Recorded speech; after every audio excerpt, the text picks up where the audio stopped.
السلام علیکم معزز دوستو، آج کا پیش خدمت واقعہ ہے حضرت داؤد علیہ السلام کی قوم بندر کیسی بنی۔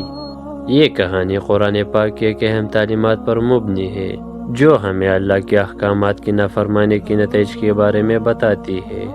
یہ کہانی بنی اسرائیل کے ایک گروہ کا ہے جو حضرت داؤد علیہ السلام کی قوم میں سے تھی۔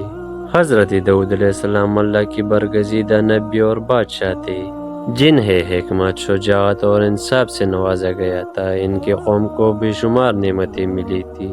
یہ واقعہ ایک مخصوص گاؤں کا ہے جو سمندر کے کنارے آباد تھی۔ یہاں کے لوگ ماہی گیری کرتے تھے اور اللہ کی دی ہوئی نعمتوں سے مستفید ہوتی تھی۔ اللہ نے ان لوگوں کو ایک آزمائش میں مبتلا کیا تھا۔ ہفتے کے دن جو ان کے لیے عبادت کا دن مقرر کیا گیا تھا، مچھلیاں کثرت سے آتی تھی لیکن باقی دنوں میں سمندر خالی رہتا تھا۔ یہ منظر دیکھ کر قوم کے کچھ افراد نے سوچا کہ وہ اللہ کے حکم کو توڑے بغیر چالاکی سے مچھلیاں پکڑ سکتی ہے۔ انہوں نے ہفتے کے دن آ کر جال بچھا دیا اور اگلے دن آ کر مچھلیاں نکال لیتی تاکہ اللہ کے حکم کی نافرمانی بھی نہ ہو اور فائدہ بھی ہو جائے۔ ان لوگوں کی یہ عمل اللہ کے حکم کی واضح خلاف ورزی تھی کیونکہ یہ ان کی نیتوں کا امتحان تھا۔ گاؤں کے نیک افراد نے ان کو بارہا نصیحت کی لیکن وہ اپنی چالاکیوں میں مگن رہے۔ یہاں قوم 3 گروہوں میں بڑھ گئی، ایک وہ جو نافرمانی کر رہی تھی اور دوسری وہ جو ان کو روک رہی تھی، تیسری وہ جو خاموش تماشائی بنی ہوئی تھی۔ اللہ نے ان کی نافرمانی کو دیکھتے ہوئے اپنا عذاب نازل کرنے کا فیصلہ کیا۔ جو لوگ نافرمانی کر رہے تھے وہ اللہ کے حکم سے بندر بنا دی گئی۔ یہ ان کے لیے عبرتناک سزا تھی۔ جو لوگ نافرمانی سے باز رہے اللہ نے انہیں محفوظ رکھا اور ان پر اپنا فضل کیا۔ جو لوگ نافرمانی کرتے تھے وہ بندر کی شکل میں تبدیل ہو گئی۔ ان کے چہرے انسان کے تھے لیکن حرکات بندروں جیسی تھی۔ یہ ان کے لیے عبرتناک سزا تھی۔ جو لوگ خاموش تماشائی تھے انہوں نے اپنے آنکھوں سے اللہ کا عذاب آتا دیکھا، ان کی دل خوف سے لرز گئی۔ نیک لوگوں نے اس واقعے سے سبق لیا اور اپنے اعمالوں کو مزید بہتر بنایا۔ جن لوگوں کو بندر بنایا گیا وہ زیادہ عرصہ زندہ نہ رہی۔ یہ دنیا اور آخرت میں ان کے لیے بڑی سزا تھی۔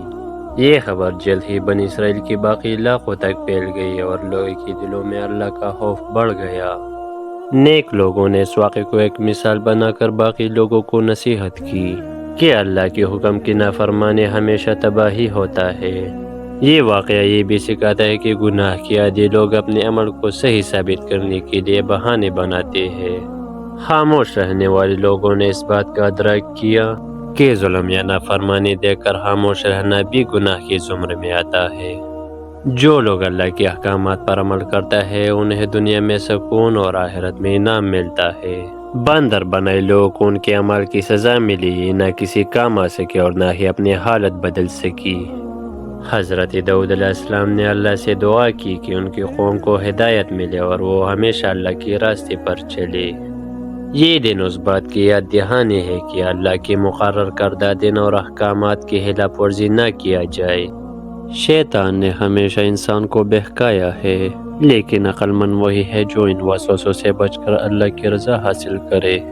اس واقعے کو نسل در نسل سنایا گیا تاکہ لوگ عبرت حاصل کرے۔ گاؤں کے معصوم بچوں نے نیک لوگوں سے سوالات کی کہ ایسا کیوں ہوا۔ انہیں بتایا گیا کہ اللہ کے حکم کے خلاف ورزی کا انجام تھا۔ والدین نے اپنے اولاد کو یہ سکھایا کہ زندگی میں سب سے اہم چیز اللہ کے احکامات کی پیروی ہے۔